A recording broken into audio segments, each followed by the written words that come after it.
Welcome to the Arkansas visions of life. আজকে দেখে নেব আপনারা এই মুহূর্তে দাঁড়িয়ে কি স্টেটস অফ মাইন্ডে আছেন আপনার পার্টনারদেরকে নিয়ে।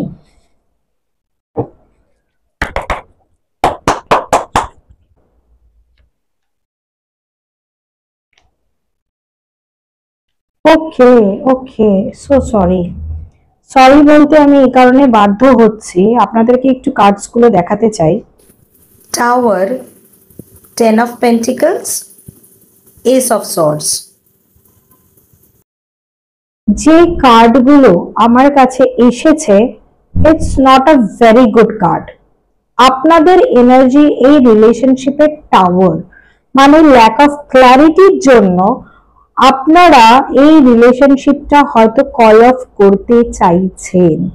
মনে হচ্ছে ছেড়ে বেরিয়ে যাই, অনেকটা ইনপুট এফর্ট দিয়ে দিয়েছি এই সম্পর্কের মধ্যে, কিন্তু আপনার মনে হচ্ছে আপনার পার্টনার আপনাকে হয়তো নিজেদের প্রয়োজনে ব্যবহার করছে, এরকম হয়তো একটা ফিল হতে পারে।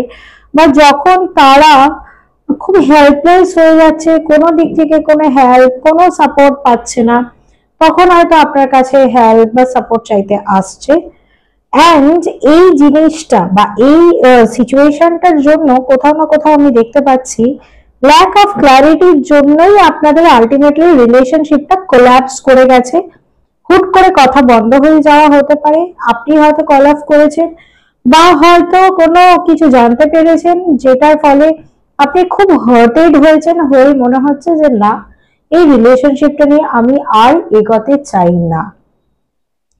টেন অফ পেন্টিকলস আছে মানে হলো অনেকের এরকমও হতে পারে বিয়ে অবধি কথাবার্তা এগিয়ে গেছিল, সেখান থেকে কল অফ করে দেয়া, বা হয়তো ফ্যামিলির মধ্যে একটা আন্ডারস্ট্যান্ডিং, মানে উভয় ক্ষেত্রেই বলছি, ফ্যামিলির মধ্যে একটা আন্ডারস্ট্যান্ডিং ইস্যু হয়েছে, যার জন্য হয়তো রিলেশনশিপটা এখন কল অফ করে দিয়েছেন আপনারা। তো lack of clarity, lack of confidence about your partner প্রচন্ড পরিমাণে আপনাদের মধ্যে আমি দেখতে পাচ্ছি।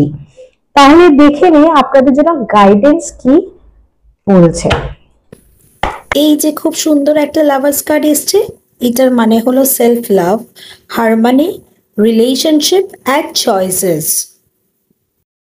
যে এই রিলেশনশিপের মধ্যে গ্রাজুয়ালি ধীরে ধীরে ভালোবাসা ফিরে আসবে, রিইউনিয়ন হবে, রিবন্ডিং হবে আপনাদের। আবার যদি কারোর বিয়ে নিয়ে কোনো সমস্যা থেকে থাকে, বিয়েটা ফাইনালাইজ হবে এবং আপনার পার্টনারই সেটা করবে, বিকজ উনি আপনার মধ্যে একটা আলাদা স্পার্ক, একটা আলাদা স্পিরিট দেখতে পেয়েছে, যেটা কোথাও না কোথাও ওনাকে খুব কনফিডেন্স দেয় এবং উনি মনে করে আপনি সাথে থাকলে উনি সব ধরনের, মানে সমস্যা হোক, কোনো কনফিউশন হোক, উনি ক্ল্যারিটি পেয়ে যাবে। It's a very good card আপনার জন্য গাইডেন্স। লাভার্স মানে হলো যে লাইফে এরকম প্রবলেম আসবেই, কিন্তু সম্পর্কে হাল ছাড়লে চলবে না। যদি মনে হয় যে এই প্রবলেমটা আপনার জন্য ঠিক হওয়ার মতন নয় আর নিজেকে ডিমোটিভেটেড করে দিয়ে থাকেন, সেটা একদমই করবেন না।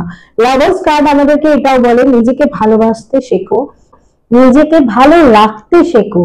আপনার বুস্টিং পয়েন্ট, আপনার এনার্জি বুস্টিং পয়েন্ট কোন জায়গায় সেটা দেখুন, সেই হিসেবে আপনি নিজ জায়গাটা আবার নিজের লাইফে ফিরিয়ে নিয়ে আসুন। কেউ হয়তো খেলতে ভালোবাসে, কেউ হয়তো কবিতা শুনতে ভালোবাসে, কেউ গান, কেউ নাচ, কেউ পার্লারে গিয়ে একটা টাইম স্পেন্ড করতে, নিজেকে গ্রুম করতে ভালোবাসে।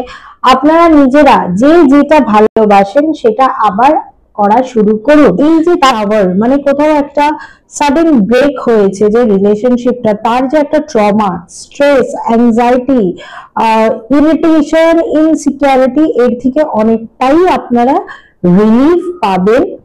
গাইডেন্স মানে নিজেকে ভালোবাসুন, গাইডেন্স মানে নিজেকে ভালো রাখার চেষ্টা করুন। লাভার্স হিসেবে যখনই কার্ড আমাদের কাছে গাইডেন্সে আসে, মানে নিজের ব্যাপারে আগে ভাবুন, নিজের প্রেজেন্ট সিচুয়েশনের ব্যাপারে আগে ভাবুন।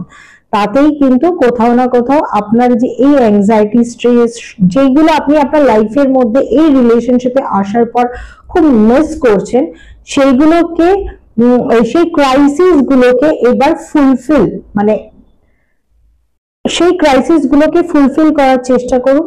সেই ক্রাইসিস গুলো যেগুলো আপনার লাইফে ইম্প্যাক্ট ফেলছে, সেই ক্রাইসিস গুলোকে অ্যাচিভ করার চেষ্টা করুন, তাতেই আপনি ভালো থাকবেন।